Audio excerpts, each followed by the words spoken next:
already. Thank you for participating in this workshop. And we're happy to talk about this topic with everyone today. Yeah, absolutely. So please check in if you haven't already. Link on the screen, and we'll get into it. So let's start with a quick icebreaker, because while the topics that we're going to talk about today aren't necessarily heavy, but we are going to be talking about how social media affects your mental health, we wanted to start really quickly with an icebreaker. So you have 3 this or that questions. They are very controversial. So this or that, cold or hot weather, this or that, cake or pie, and this or that, coffee or tea. I would like to see where everybody's minds are at today in this in this workshop. I already know if Ebony's in here, she's choosing hot weather. And I think she's choosing pie and tea, which is all the unpopular opinions. All the good stuff only, she says. So I'll give everyone a couple of seconds, fill out the polls, tell me you're this and that. Oh, you're more cake instead of pie, Ebony? I do. Don't tell me ew. Tell us if you have a great, I was gonna say an argument for the reason you're choosing what you're choosing. You can tell us in the chat. I have 3 more people that need to vote. Your contribution to this poll is crucial to the rest of this workshop, obviously. I'll give you a couple seconds. Maybe these people stepped away. All right, we're gonna see, because this is controversial, you guys. So more of you like hot weather. What is that? And then also cake. Yes, cake. But tea won. Look at that. So Taken, this is who you're with today, you guys. This is who you're with. I have my coffee. Selena has her coffee, I'm sure. And so that is who you are with today. Hot weather always, Naomi. Yes. All right. Let's actually get started though. So the goal of today's workshop, right? I'm sure maybe if you're joining today, you might feel like you just want to learn better tools about creating a healthier relationship with social media. Maybe you've been struggling with social media use during the pandemic. That's me, like 100%. I've been overusing social media during the pandemic. And maybe you just want to garner some self-awareness surrounding your social media habits. And we're going to do all of the above. So this is the goal today, right? We want to try to, yes, we're going to shed light on some of the potential stressors, but we also want to talk about all the good that social media can do for you as well. So I would like to ask you guys, just to put in the chat, or you can unmute yourself, why do you use social media? Because everybody uses it for a different reason. And it could be anything, like maybe you have a business, or maybe you just like to connect with your friends. You like to save it for inspiration, almost like a Pinterest type of thing. Yeah, side hustles, always a big thing for social media. See how my friends are doing. Cute animals. Yes. So I will say lately I've been using social media because I'm bored, which is not a good reason, and I'll get into that in just a second. But that it is totally okay to admit that that is why you're using it too. But I love seeing all of the positive reasons why we all use it as well. Connecting with people at the end of the day, seeing people that you haven't seen in a while, see what they're up to, little voyeurism, just like looking out, expressing yourself in different ways. It is one of the largest forms of communication we use today. 100%, which is why we want to make sure that we're using it in a healthy manner. But I like all of these answers. These are all really good answers. I'm surprised no one's saying because they're bored. Am I the only one that uses it because because I get bored? I think we all do from time to time. But yeah, and sometimes it's a habit too. Sometimes I'm just like used to picking up my phone, and I'm not really interested in anything. I'm just picking it up, and it's just a habit. Yes. Anybody else have any input on why we use it? I think these are all some good answers though. Boredom and addiction, yes, we definitely have sometimes.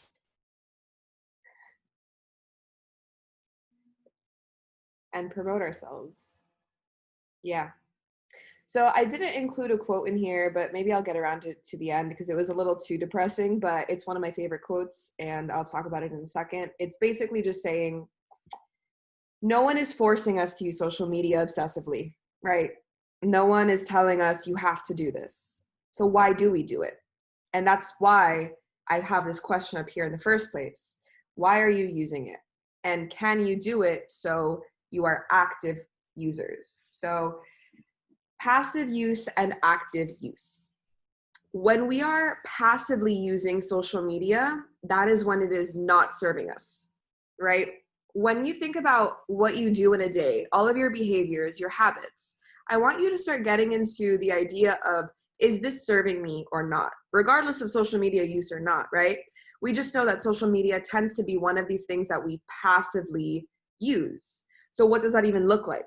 It means that you are scrolling mindlessly. Maybe you are picking it up, like Selena said, with no intention. Like we do this all the time. You sit down somewhere, you're bored, you take it out. This is passive use. Maybe you're doing it as an observer. So are you just looking at what everyone's doing? And then lastly, this one is an interesting one, posting for others. So performatively, right? Like, are you trying to appear a certain way for other people and you are not using it for serving yourself and your own use? So that is what passive use looks like. This is what we want to try to not do. But what we do want to do is active use. So be intentional about your time when you are using social media.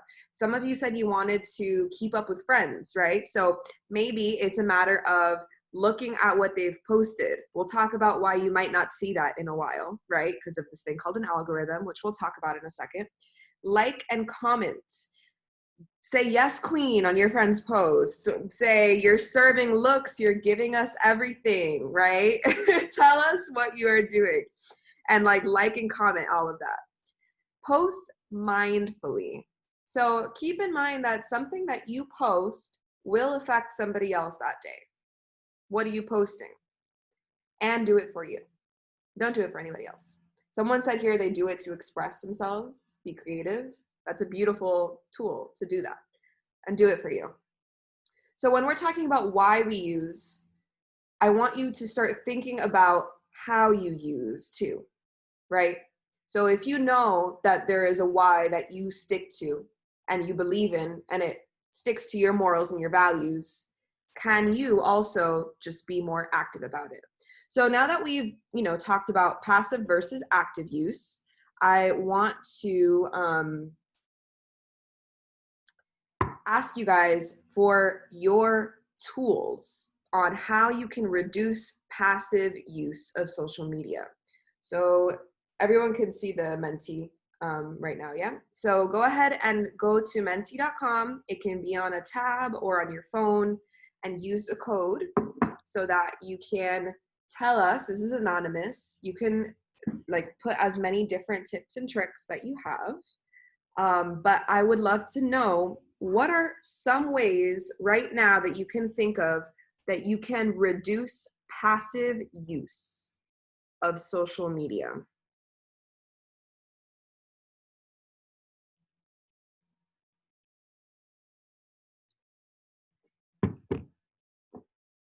Yes, setting a timer. That is a great one. So if you have an iPhone, if you have iOS, you do have screen time in your settings. Now, I will say sometimes you can just put in your password and override that. And we'll talk about what that could look like in a second. I like a lot of people saying using a schedule. Yes, not using your phone when you wake up or go to bed. That is exact. So when we wake up and we just roll over and do this, right? That is definitely passive use. That is a great example. Great, great, great example. Increase some self-awareness, schedule. Those are really great examples. I have to get used to doing that, is not just going on my phone as soon as I wake up. Pause. do I really need to check it right now? That's a good one. Maybe take a breath right before. That's awesome, Omar. Maybe I should start doing that until 2 hours. Yes, exactly. Okay, cool. Awesome job. I'm gonna go back to the presentation. Those are all great tools. I love everyone's ideas for that. And even if it's something that you know you want to do and you don't actively do, right? Now you know that you want to do more. So Selena is going to talk about potential stressors. All right. So just like in life, stressors are everywhere. There's no way to really avoid them. Learn how to embrace them, accept them, cope with them, and manage through them, right? So it's not any different with social media.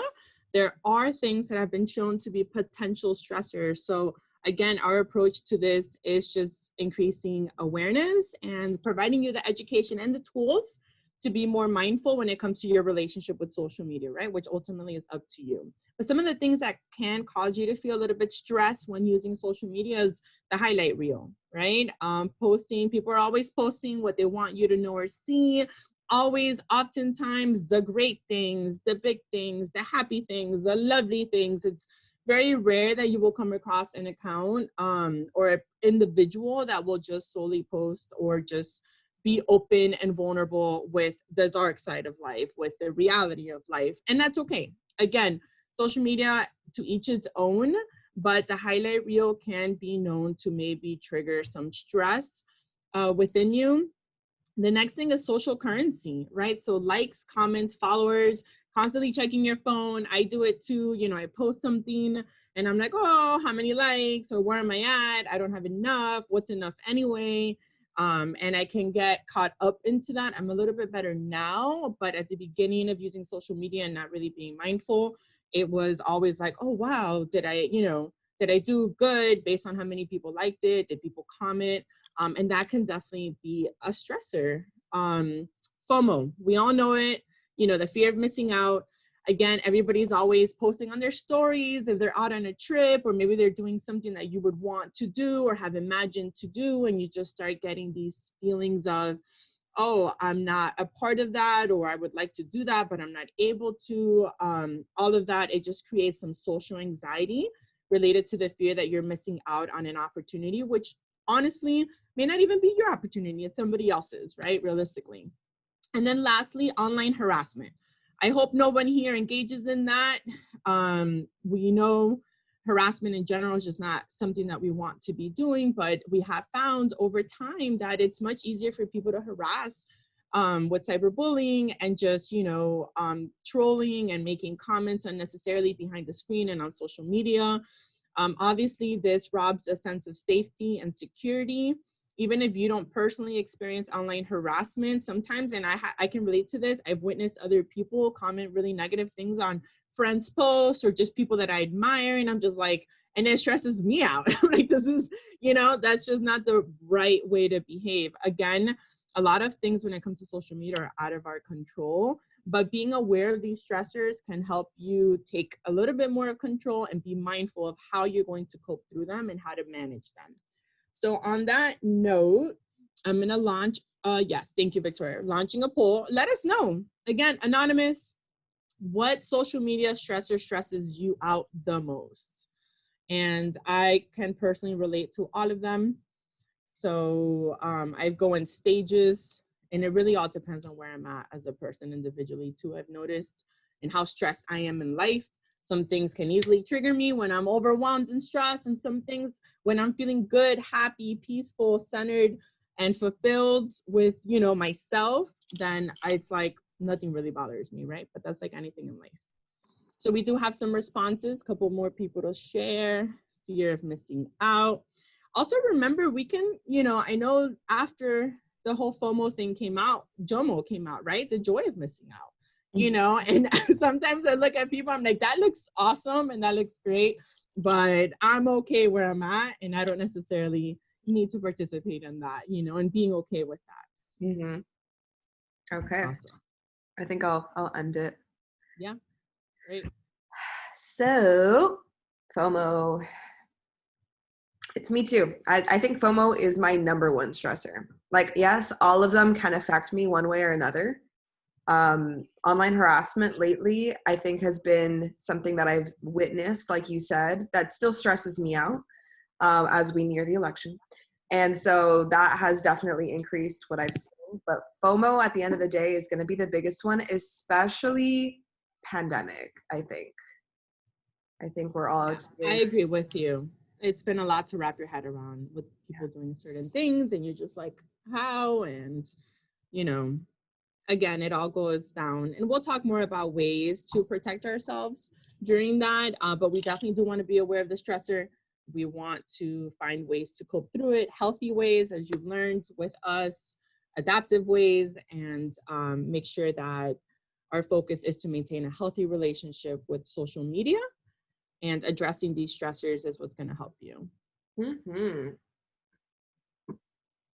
All right, so the algorithm, right? Show of hands or drop it in the chat if you know about the algorithm. This is something I recently learned about, and I'm still learning about it, but this is big when it comes to impacting, I feel, the stressors, if at anything, when it comes to your relationship with social media, right? So the algorithm, in general, yes, Ebony, you were just saying algorithm. So if you don't know, the official definition of what an algorithm is, it's a mathematical set of rules specifying how a group of data behaves. That's like super obviously mathematical and scientifical. But to keep it simple, in social media, it helps maintain order. And it also assists in ranking search results and advertisements.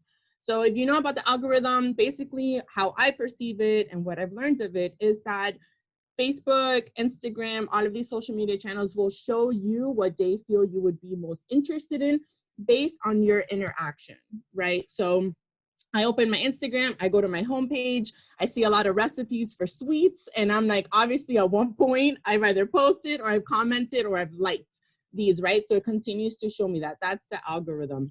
The same way that it does with ads, right? So it just kind of sees, it observes, and then it'll push that content out to you. And it's a little bit out of your control. That's why I put kind of. It's kind of out of your control. And at the end, we'll talk about ways that you can kind of, I don't want to use the word manipulate, but ultimately it is manipulating it to your liking, right? So that's a little bit about the algorithm.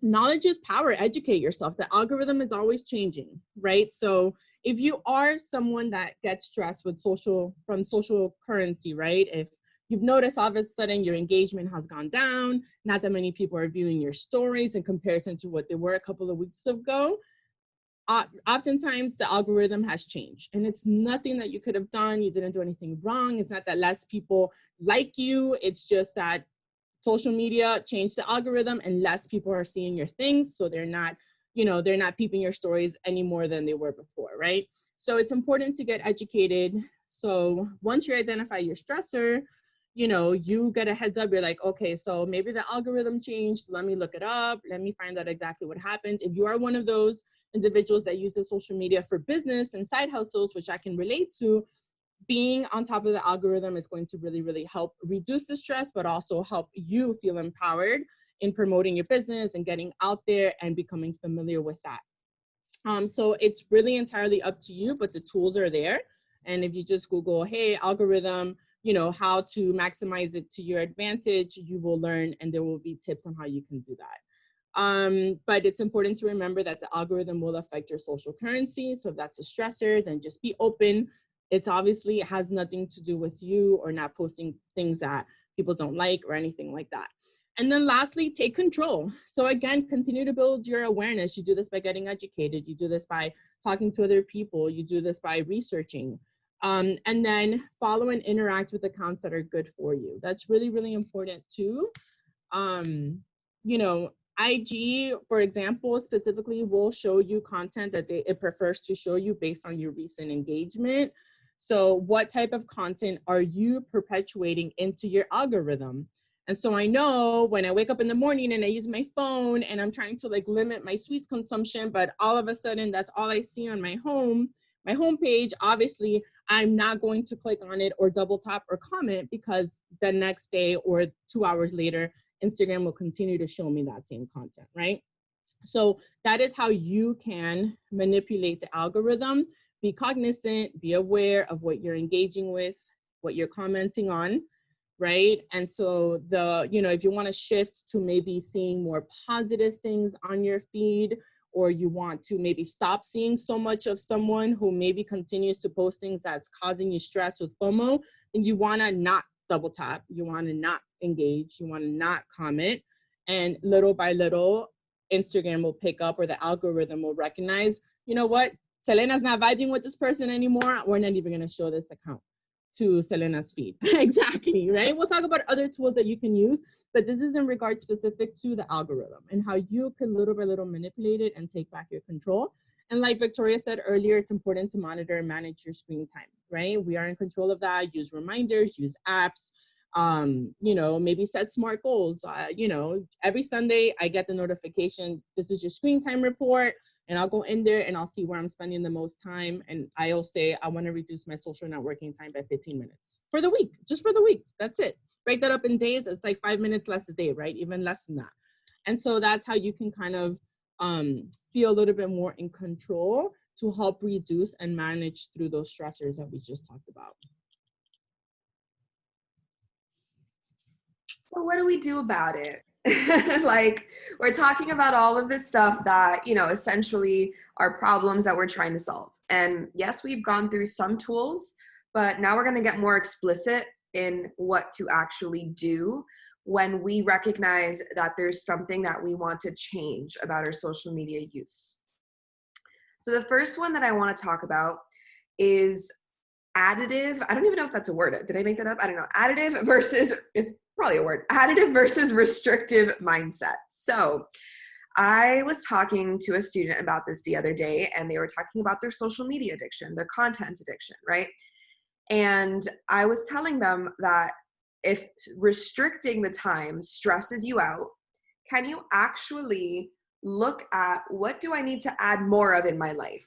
And what that does is naturally weeds out that excess social media time. So this is like my favorite thing to tell people to do, and favorite thing to do myself. And it is to write down a list of things that you love to do and then do more of them, right? Create a plan for what doing more of these things looks like to you. Social media somehow has taken away our motivation in a way to do more of the things we love to do, because maybe A, we see other people doing them and that's like enough for us, right? Or B, we don't feel like we are good enough at doing these things we'd love to do because we see other people being better at them. Yes or no? Relate? Can't relate? I relate. So we're going to do, it should be the same Menti. So same code, everything, just go back to the screen. And again, I would love to see, I want you to fill up this screen with things that you love to do. And then maybe this will give other people ideas as well for what they love to do. Because at the end of the day, the more that we, again, are aware of what we can do, the more likely it is that we will do it. And I want us all to get out of our heads that, we need some sort of like intense self-discipline in order to do these things. That's not true, right? You need to just find things that you love to do, and naturally you will be more attuned to doing them with a plan. So it could be anything. Anything. And yes, like Selena said, using social media releases those feel-good, stimulating hormones and stuff, which feeds your addiction, right? But these same hormones can also be released by things that we enjoy and love. Practicing another language. I love seeing people wanting to learn how to sew and crochet, or they love to do it. Cooking.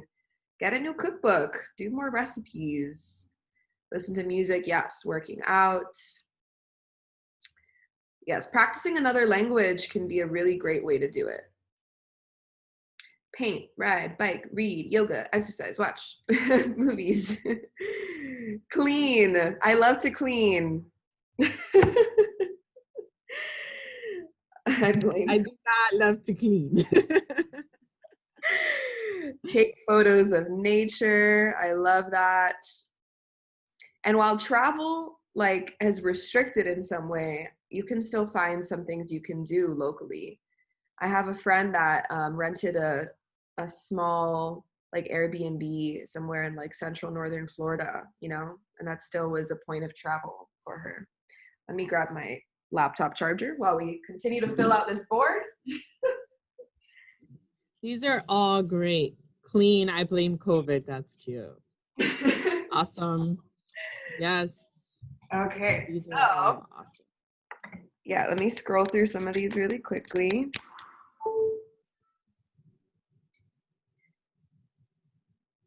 Press enter to pause scroll. Oh, it does it by itself. Okay, I think these are all wonderful, wonderful ways to spend your time.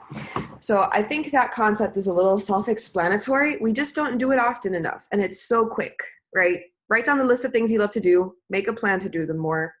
It'll naturally weed out the excess time. Tell us about these boundaries, Selena. So recently I've been learning a lot about boundaries, and I've learned that you can apply boundaries to anything, even for yourself and even to other things like social media, right? And I think it's important, right, before we even set any boundaries or sustain them or anything like that, to do a self-assessment, right? Again, ask yourself, go back to the 4 common stressors. If you can relate to all of them and they can all, stress you out, I want you to ask yourself, is it something that happens when you are more stressed in your outside life and within?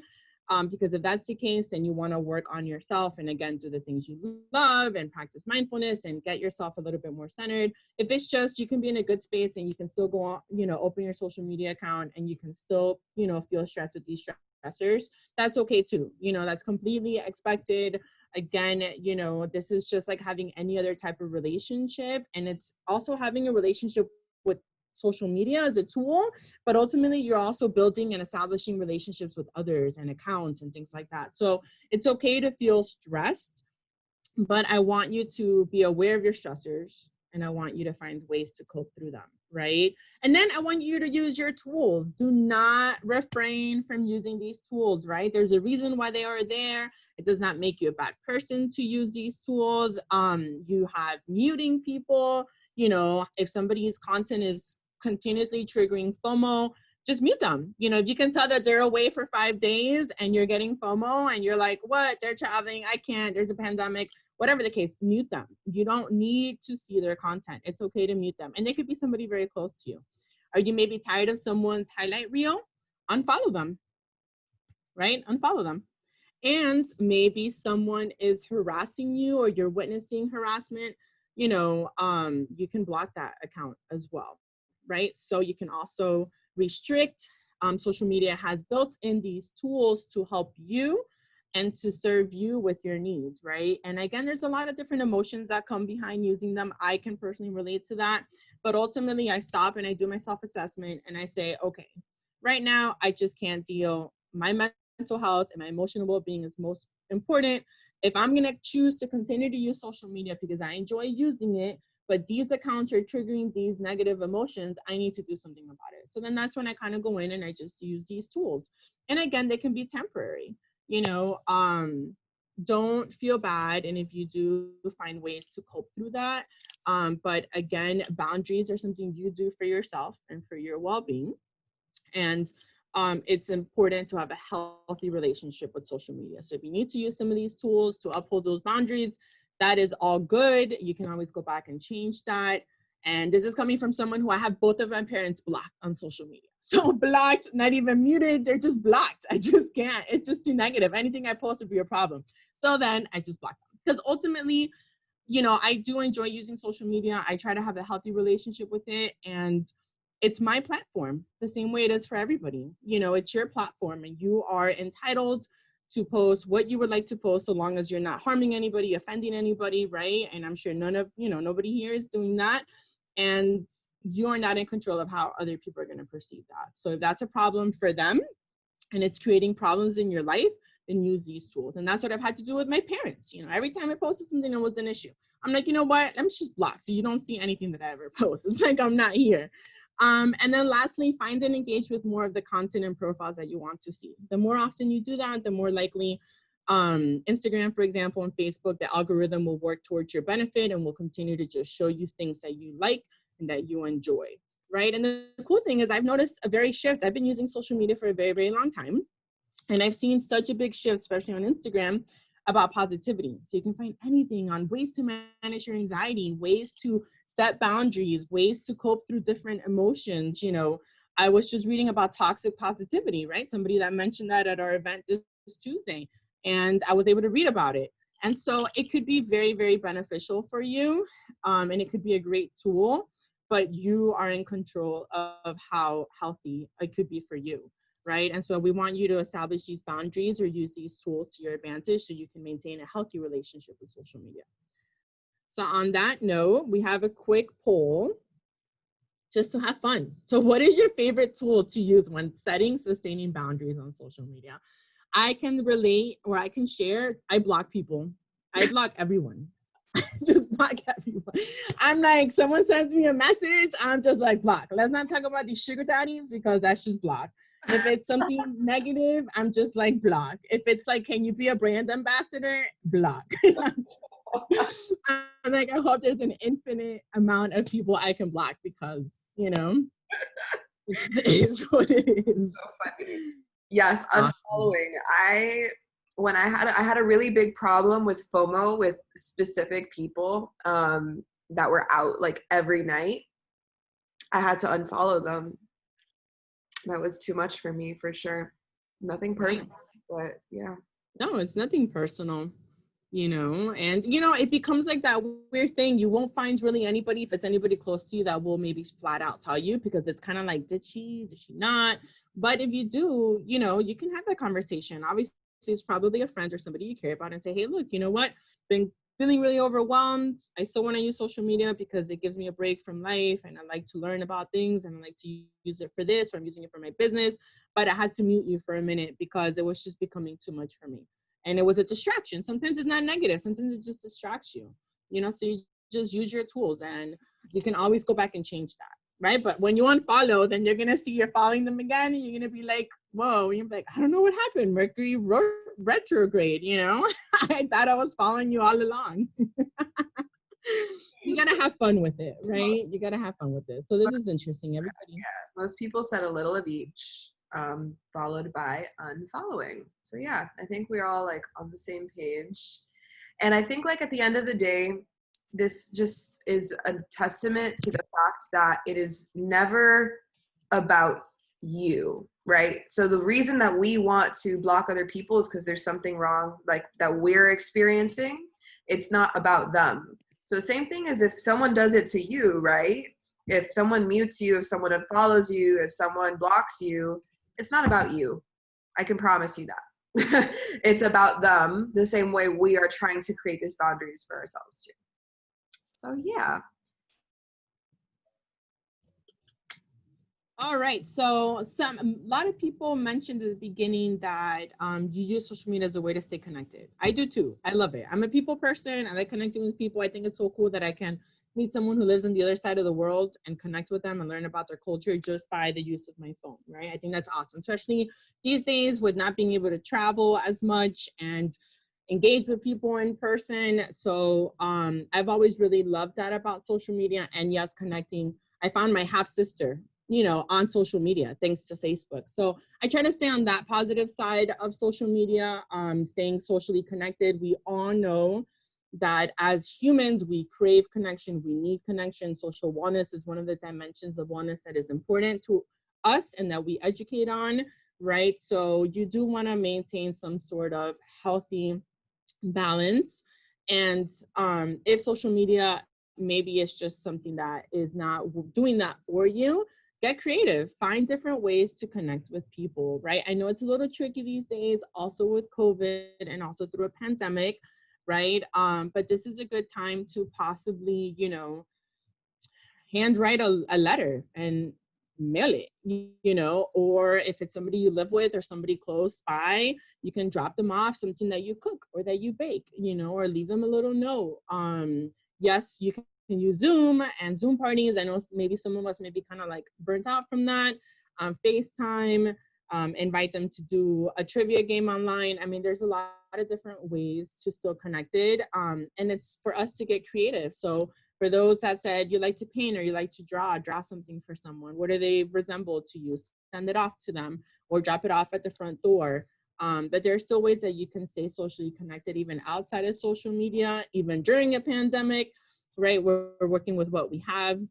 And once things continue to get better with COVID, then you can go back to connecting with others in different ways in person and feel comfortable with that. So get creative with that. And we posted some websites that our student assistants have actually shared with us that encourage and provide you opportunities to stay socially connected.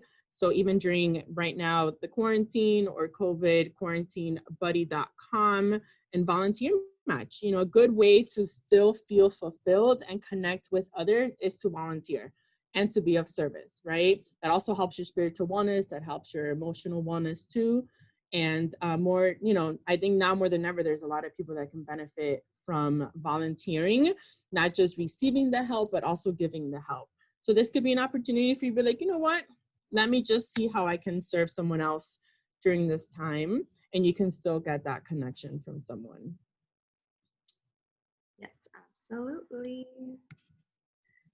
And lastly, we just wanted to provide you with something that you can use when you go on your phone. It could be a wallpaper. So here, I'll put it in the chat. Let me get like the official link here. So fiu.campuswell.com, Affirmation phone wallpaper. So just copy and paste that into your browser and you can download any of these. So I made these back in 2018 and I still think they're pretty great, to be honest. So they basically have different affirmations on them.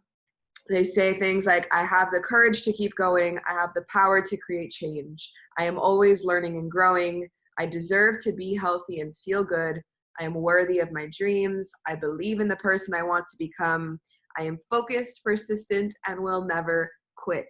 So those are the 7. There might be 8 up there. You have to double check for me, but easy to download. You just save them onto your phone and put them as your background. So next time that you go to pick up your phone to mindlessly use your social media, maybe you see this affirmation and it reminds you that you are meant for more than you are limiting yourself to be sometimes, right? And it's just a good reminder for that. So does anyone need help finding them? Is everyone, like, if you copy and paste it, I believe it should take you there. I'll show you what it looks like.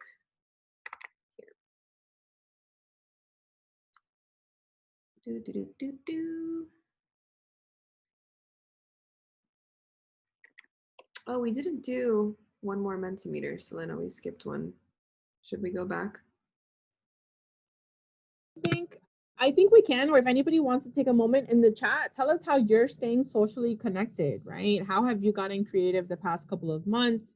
How are you maintaining a connection with those that you love, or maybe establishing new ones with new people outside of social media? If you have any ideas, I think that'd be great so others can learn and we, you know, get a feel of what else we could do to help us stay connected. Yes, that's what it was. I apologize for that. But yeah, I think the chat is totally good here for this. Let us know what you're doing. I'm going to start playing Among Us. I don't know if anyone's seen that game, but it's like a game where you play with your friends and everyone's like on video and mic. So it's like you're there with each other.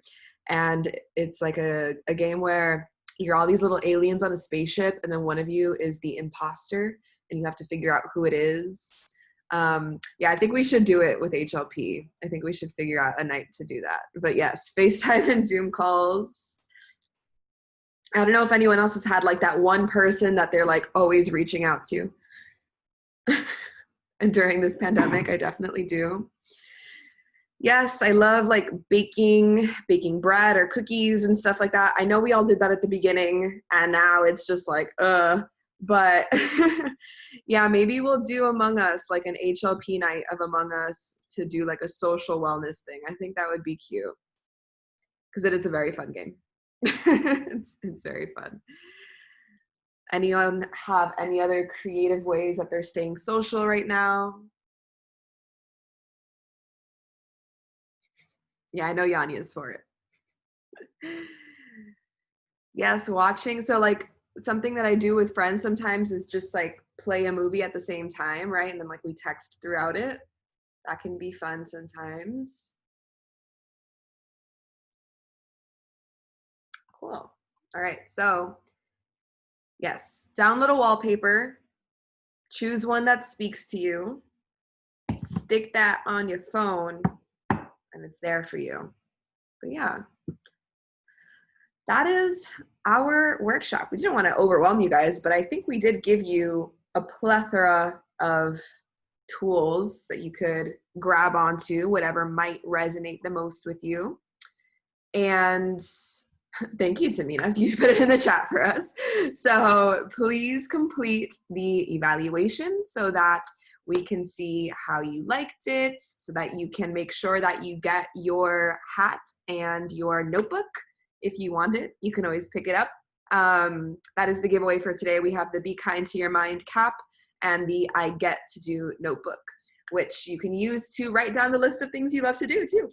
But thank you, Charlize. And then thank you everyone for participating and being so open and like willing to talk about everything that is about social media and how we are, you know, affected by it, but how we can use it to our advantage. So that is the eval. And then lastly, this event counts as a workshop. So as you can see, we are nearing the end of October. The last couple of ones we have are Selena's next Healing with Crystals next Tuesday, and then our Heart Chakra workshop and Get Your Ish Together Life Edition with our student assistants. So if you complete a group session, an event, and a workshop this month, you will be eligible for the HLP Perks giveaway, which we will be announcing soon, on top of all of the giveaways that we already give you within the individual events and workshops as well. So that's, you know, giveaways on giveaways on giveaways. We're giving you it all. But if anyone has any questions as we are wrapping up and as you're filling out the evaluation, please let us know. And someone with their loud motorcycle just drove by my window. I don't know if anyone heard that, but as y'all start to finish up with the eval, I'm gonna, you know, play my music again as I do. And we will be here for any lingering questions, but you're also free to go.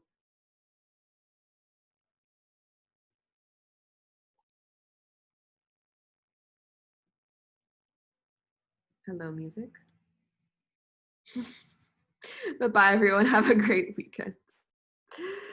Have a wonderful weekend. Thank you so much for joining us.